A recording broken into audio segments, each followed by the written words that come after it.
Fala pessoal, tudo bem? Rodrigo Martins aqui. Esse vídeo eu vou falar sobre síndrome do pânico com vocês, tá?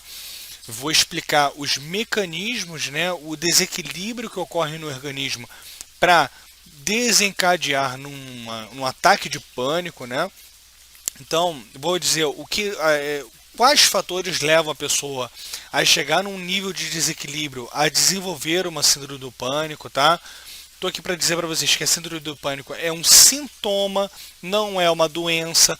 Logo, as pessoas que sofrem de síndrome do pânico são estigmatizadas desnecessariamente. Eu estou aqui para falar para vocês que qualquer pessoa pode passar por um quadro de síndrome do pânico, tá? Infelizmente, as pessoas que sofrem desse tipo de problema acabam sendo estigmatizadas. Olha, você ouviu? O fulano de tal está com síndrome do pânico. Então tem esse entendimento de que a pessoa que está sofrendo de síndrome do pânico, ela tem uma doença mental que incurável, digamos assim. Há uma estigmatização muito grande, né? Até dessa pessoa se tornar perigosa ou descompensada. E eu tô aqui para falar para vocês que não é bem assim que a coisa funciona. Na verdade, não é nada, não tem nada a ver, não funciona nem um pouco dessa forma, tá? Vou explicar aqui para vocês os mecanismos principais que levam ao ataque de pânico e vou falar também os problemas de saúde que levam a desencadear, né, a desenvolver esse tipo de problema. Beleza, pessoal? Então, o primeiro ponto é o seguinte. Normalmente, quando uma pessoa chega a um nível de desequilíbrio crônico, que ela começa a experimentar diversos ataques de pânico, né?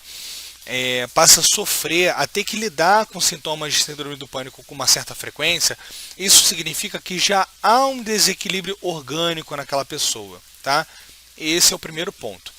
E outro ponto também é o seguinte, a pessoa que está sofrendo de síndrome do pânico, os ataques de pânico não costumam ser os únicos sintomas que elas estão presenciando, que estão alterando o bem-estar dela, o cotidiano dela.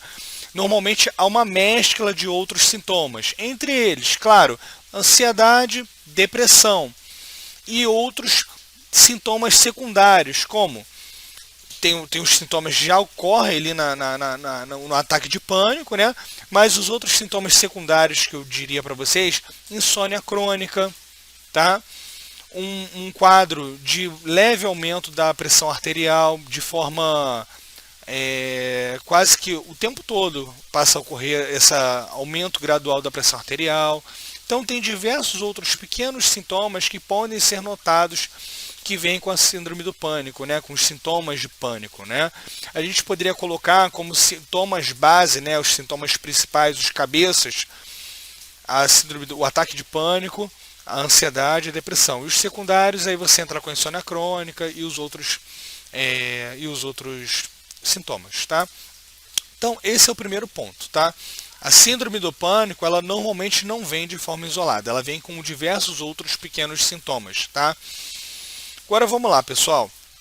Eu vou destrinchar aqui com vocês os dois motivos base orgânicos que levam ao desequilíbrio emocional, né, desencadeado pela síndrome do pânico, tá? O que seria isso, Rodrigo, exatamente?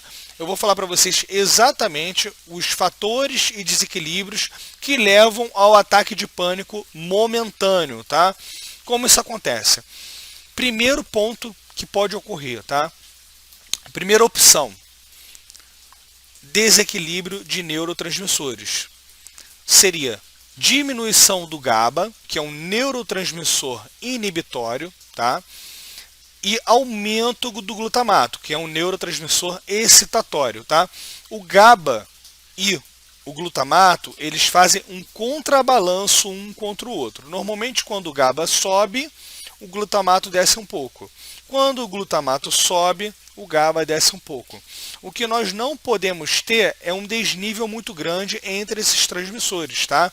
O glutamato tem um papel dele e o GABA também tem um papel dele, mas eles precisam ter um equilíbrio entre si. O que nós vemos, o que nós observamos em pessoas com síndrome do pânico? Glutamato muito alto e GABA muito baixo. O GABA, como eu falei para vocês, é um neurotransmissor inibitório. Ele vai melhorar a sua qualidade de sono, tá? Ou seja, vai potencializar a sua arquitetura do sono, tá? Ele vai te trazer calma, vai te trazer tranquilidade, vai te trazer equilíbrio. Ele vai te trazer o equilíbrio principalmente para lidar com as frustrações do dia a dia, obstáculos, estresses momentâneos. Então o GABA ele vai te trazer tranquilidade, vai te trazer equilíbrio. O glutamato já é um neurotransmissor excitatório. Ele vai auxiliar até mesmo a dar ímpeto, não como a dopamina, mas o glutamato ele também é necessário para ter certas reações bioquímicas no cérebro, tá? Então ele vai te trazer ímpeto, né? Ele vai te trazer proatividade e tudo mais. Só que vamos lá. Vamos agora buscar aqui o que ocorre na síndrome, como eu já expliquei para vocês aqui, um pouquinho do funcionamento do GABA e um pouquinho do funcionamento do glutamato.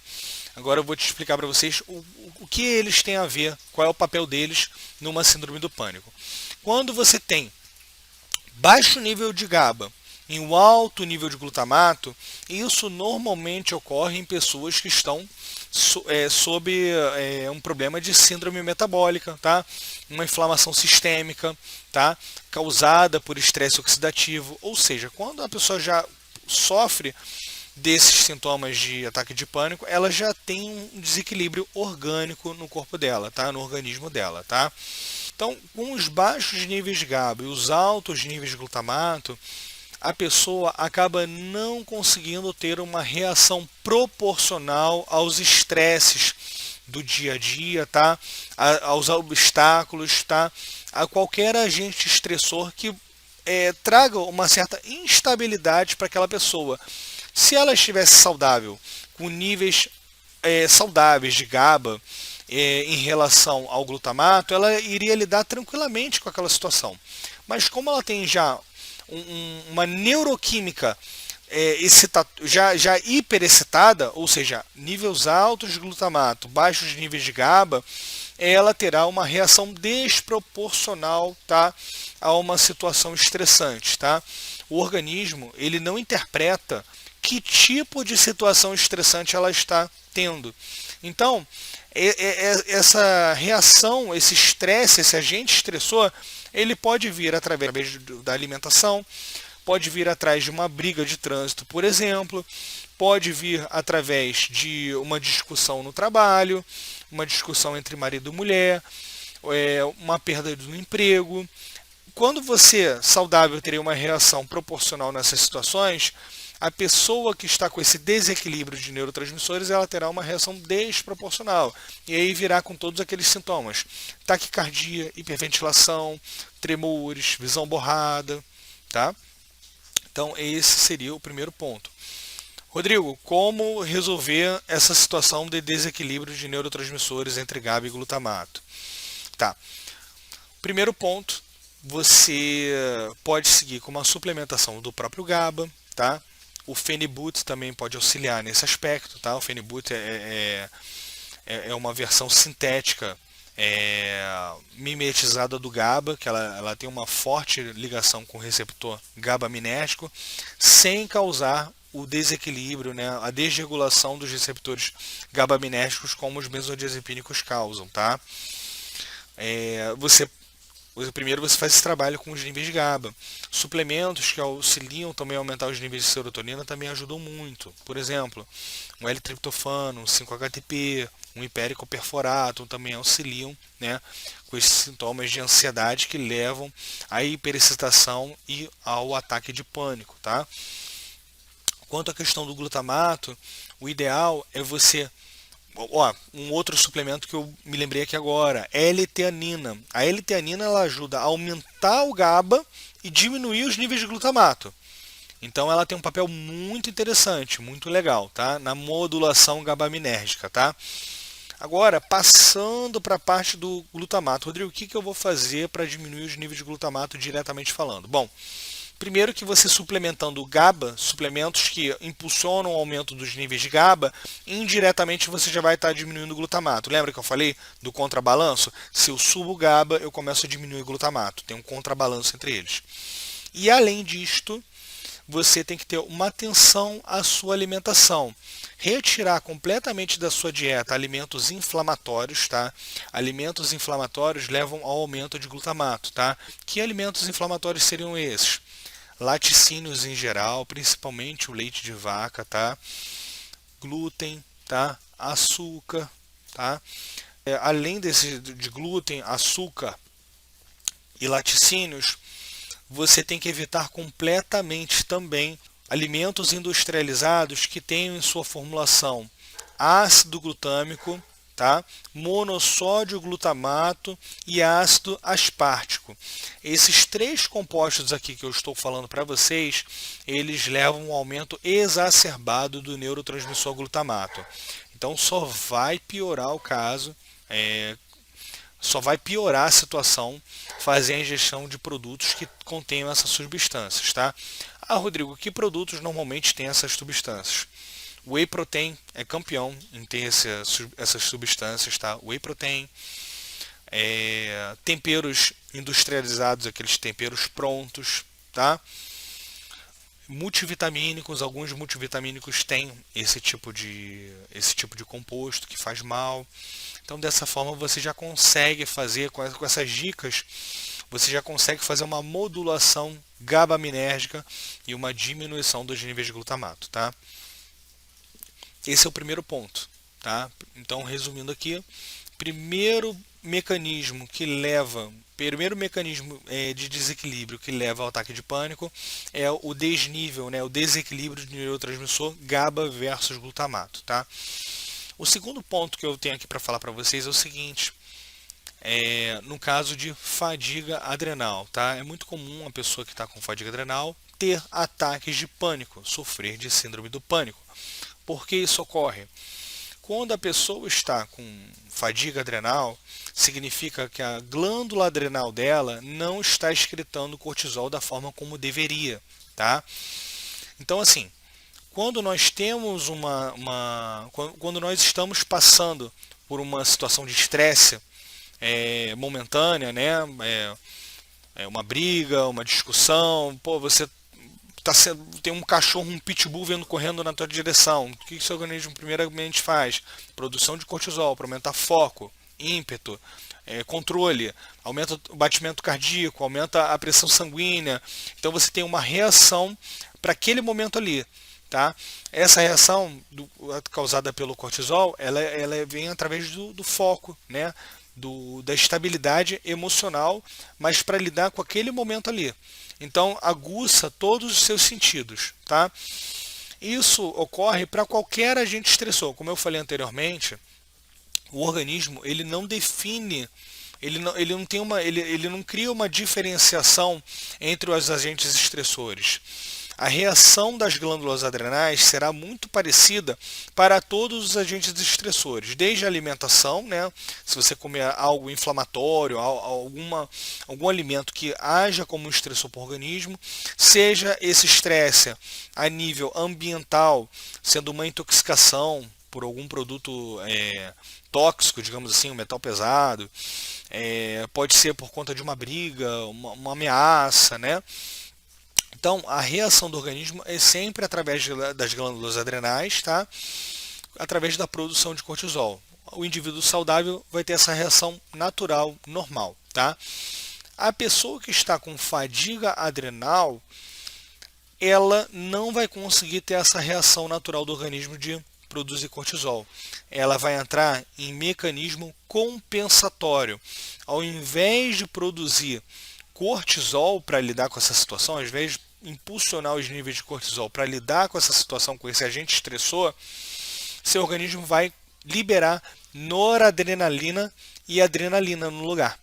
E a adrenalina, ela é 100 vezes mais excitatória do que o cortisol.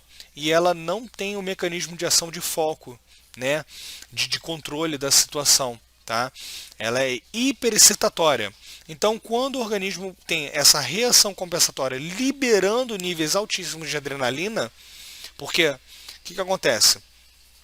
Se você tem a fadiga adrenal, a tua adrenal não está conseguindo excretar cortisol de forma otimizada. Numa situação de estresse, o teu organismo fala, opa, peraí, não consigo liberar o cortisol que é necessário nesse momento. Por reação compensatória, vai liberar adrenalina, que seria como se fosse tapar o sol com a peneira. E aí, quando libera adrenalina, você tem a reação de pânico. Tá? Então, vem todos aqueles sintomas: taquicardia, hiperventilação, tremores, visão turva, né? O coração acelerado, dor no peito, dificuldade para respirar, tá? Então acontece essa reação em cadeia por questão compensatória, tá? Então, eu vou até comentar aqui com vocês um caso que aconteceu comigo. Para quem não sabe, eu sofri de fadiga adrenal alguns anos atrás, e esse foi um dos motivos que eu fiz a transição para a área da saúde, né?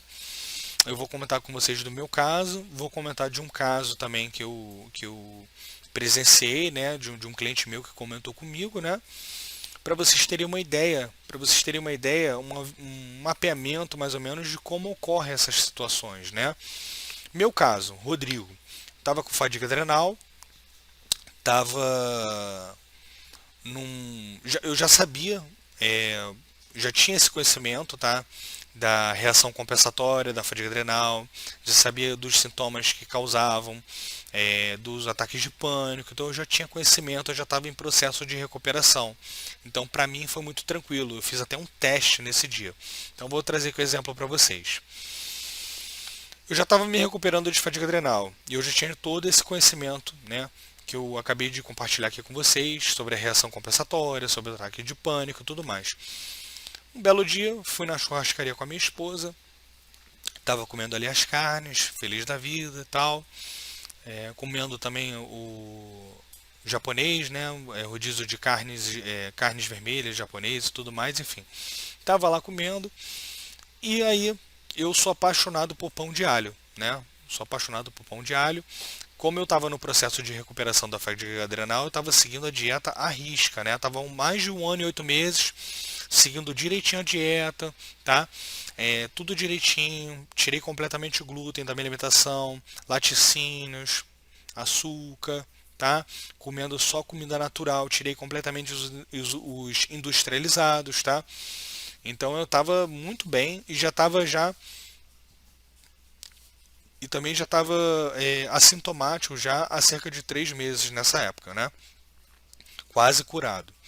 Então nesse dia eu estava na churrascaria e passou pão de alho. Pão de alho, né? O pão em si, o pão de alho ali, todos os produtos que eles utilizam, é um alimento inflamatório, tá? É um alimento altamente inflamatório e excitatório, tanto pelo glúten, tanto pelo pico de glicose que ocorre, né? Apesar de que eu já tinha uma certa carga glicêmica ali, porque eu estava comendo muita carne com gordura, só que o grande problema ali, o grande vilão é o próprio glúten, né? Então, passou o pão de alho. Eu olhei para minha esposa e falei, olha, eu acho que já dá para dar uma testada. Vamos ver se eu já criei, já estou resistente a vamos ver se eu já estou resistente a esse tipo de alimento. Será que eu ainda estou com hipersensibilidade a esse alimento? Será que as minhas adrenais vão se comportar e vão tirar de letra uma situação dessa? Decidi testar, né? E eu sou 880, eu não comi só um pãozinho de alho não, comi logo uns 7, né? Comi os pães de alho, continuei ali conversando com ela tranquilamente e tal. Pessoal, 20 ou 25 minutos depois de ter comido o pão de alho, meu coração começou a acelerar, muita taquicardia, coração muito acelerado, comecei a hiperventilar, ter que respirar, aquela respiração ofegante, dificuldade de ter oxigênio, a visão ficou turva. Eu lembro que a minha testa, estava até perto do ar-condicionado na hora. Minha testa começou a suar, comecei a suar muito, comecei a transpirar. Rapidamente fiquei com uma pizza debaixo do braço, de tanto que eu estava suando. Só que eu não entrei em desespero, porque eu tinha o conhecimento, eu sabia o que estava acontecendo ali comigo naquele momento. Conversei com a minha esposa, falei, ó, olha pra mim. Aí quando ela olhou, ela já falou, não acredito. Aí ela olhou assim e falou, olha, poxa, ainda não é o momento de você tá furando a dieta e tudo mais, né? E nessa época eu já estava muito bem, estava dormindo igual um bebê já há muito tempo, não tinha tido nenhum setback, né? Não tinha tido nenhuma recaída no meu processo de recuperação, né? Nessa fase aí.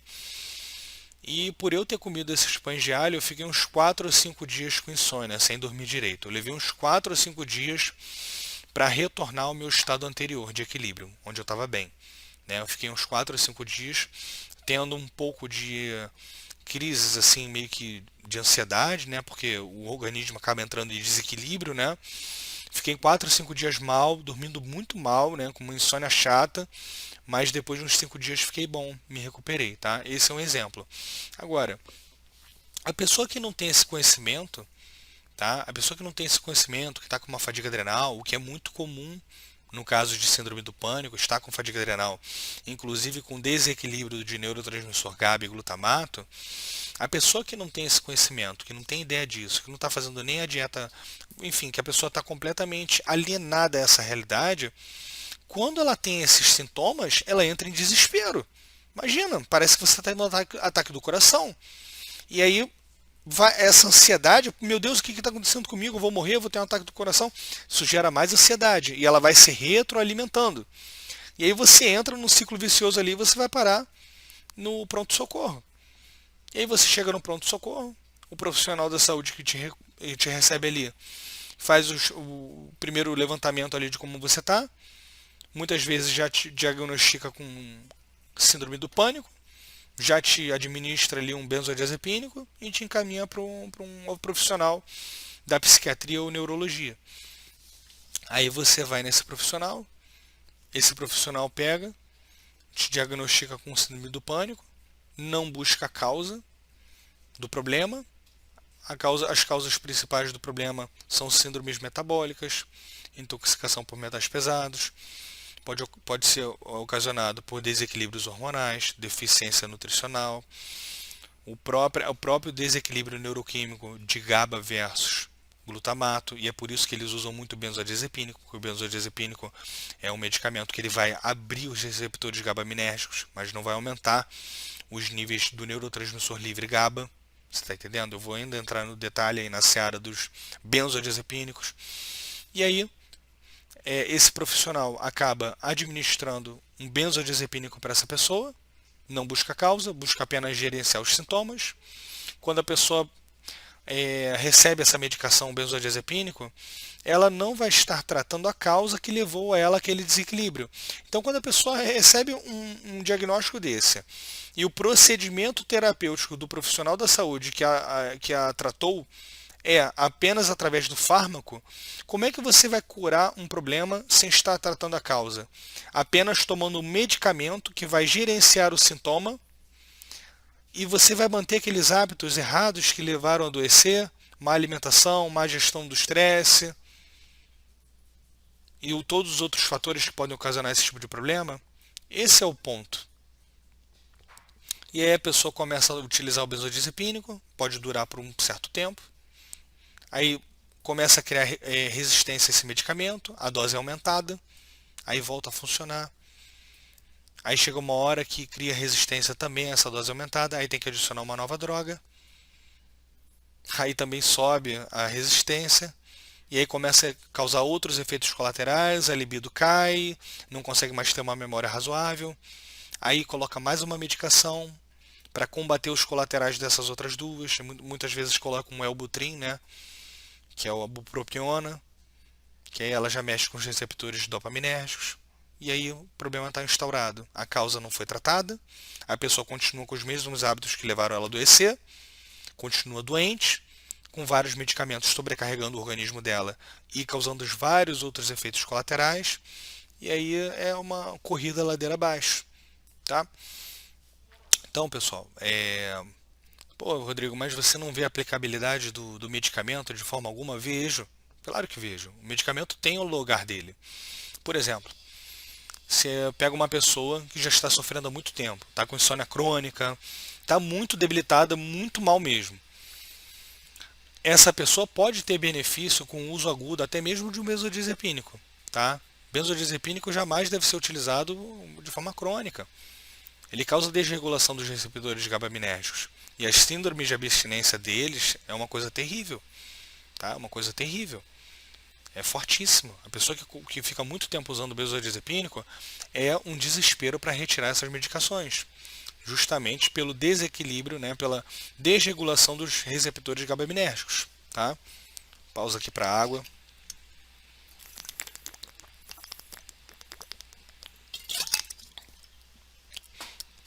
A pessoa que está há muito tempo debilitada, com insônia crônica por muito tempo, até vale a pena utilizar a medicação de forma aguda com ela. Só que quando você utiliza a medicação com ela, concomitante você já vai tratar diretamente a causa.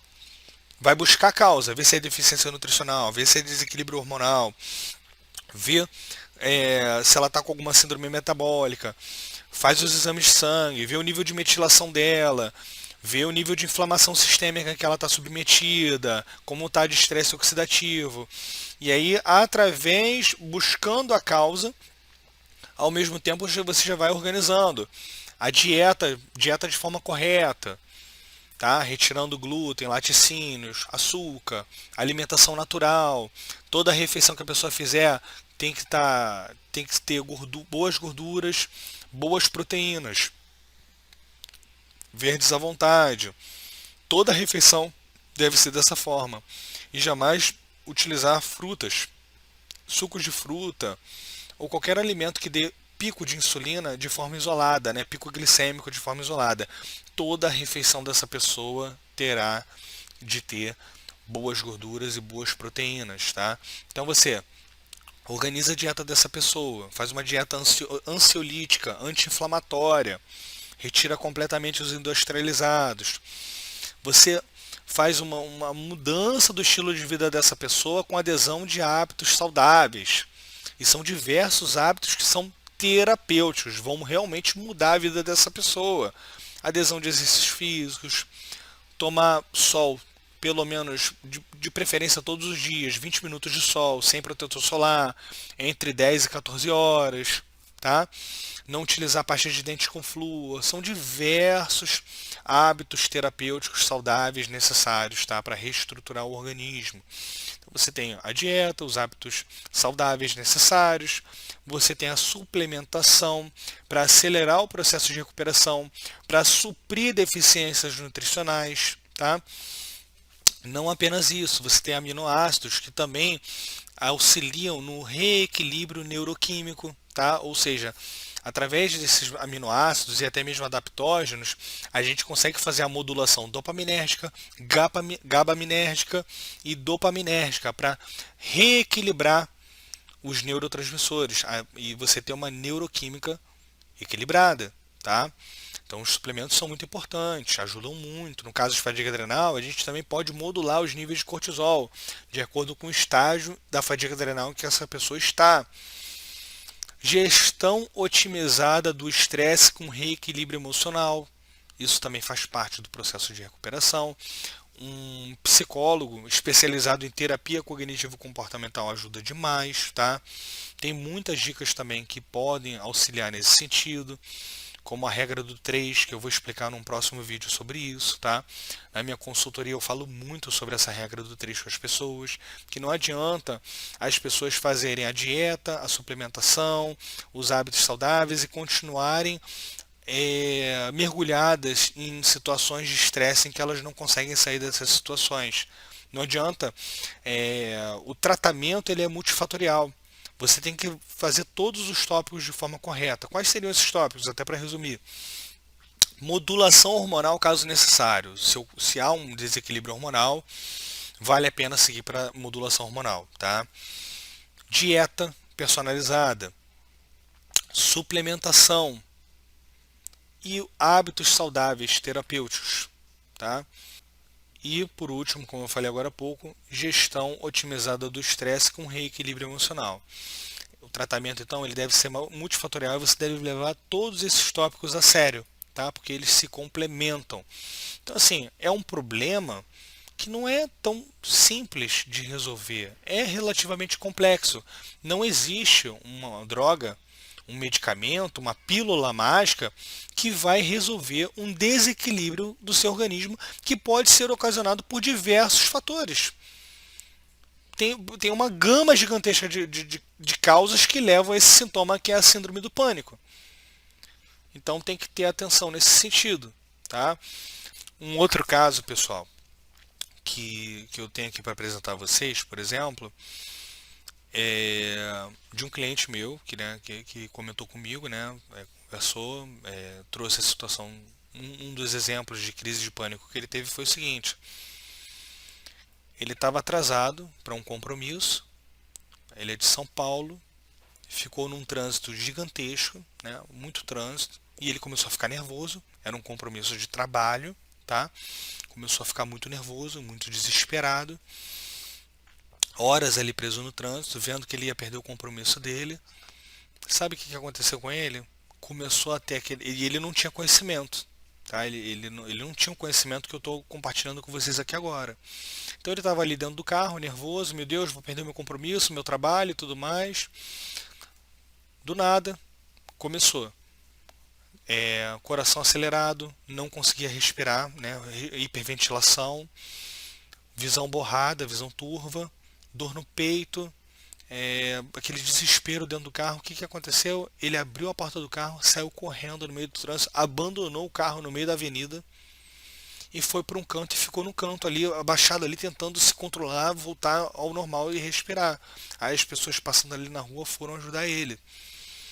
E aí ele foi pro hospital, acabou realmente perdendo o compromisso dele, foi uma confusão, teve que chamar os familiares dele para tentar tirar lá o carro e tudo mais. Foi uma confusão generalizada, tá? O que aconteceu ali na situação dele?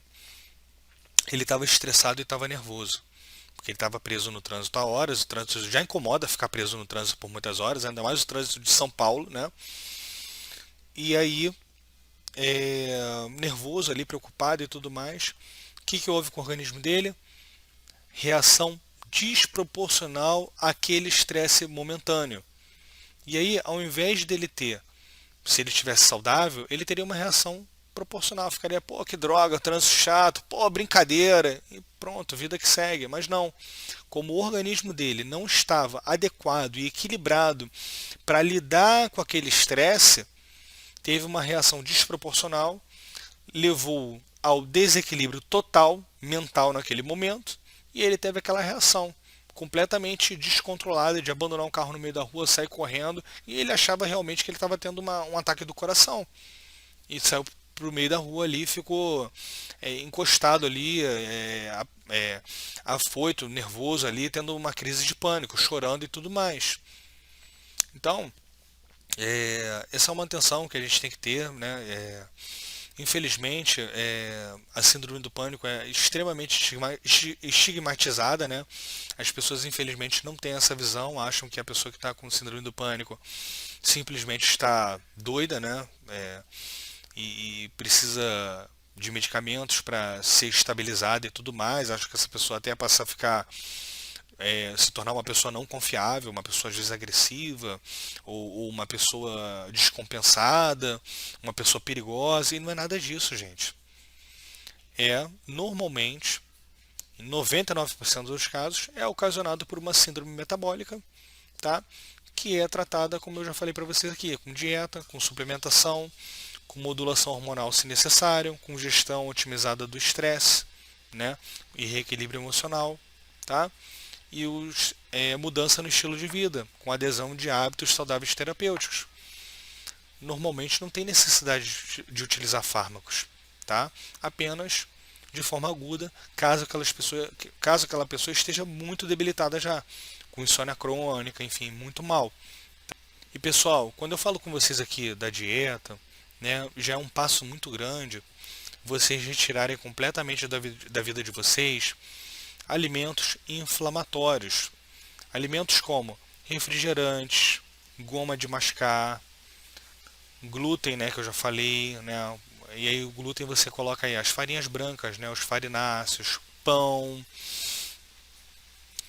o refrigerante, sorvete, biscoito, miojo, macarrão, as massas brancas, né?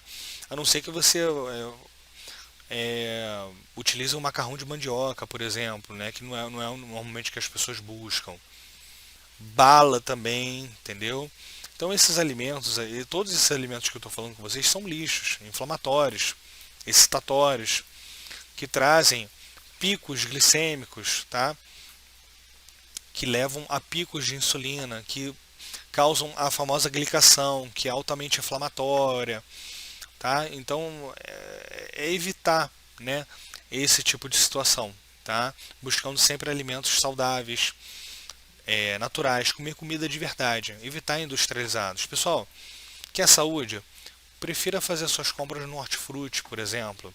Comer coisas que, se você deixar em cima da mesa por 2, 3 horas, coisas que vão estragar, entendeu? Evitar completamente os alimentos industrializados, tá? É basicamente isso, tá? Acho que já dá para ter uma noção muito boa do que é a síndrome do pânico, como tratá-la, e que não é um bicho de 7 cabeças, não é uma sentença de morte, digamos assim, como muitas pessoas falam.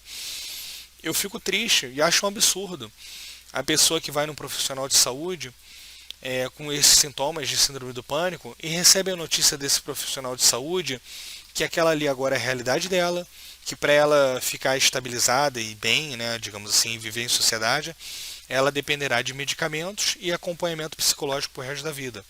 Essa não é a realidade, pessoal, tá bom? Fique com Deus aí. Quem estiver lutando contra esses sintomas, contra esses problemas, força, tá? Força. Acredite na capacidade do seu organismo de se recuperar, desde que você esteja fazendo tudo certo da forma correta, tá? Fiquem com Deus aí. Um forte abraço a vocês aí. Ah, um detalhe. Gostou do vídeo? Dá um ok aí, né?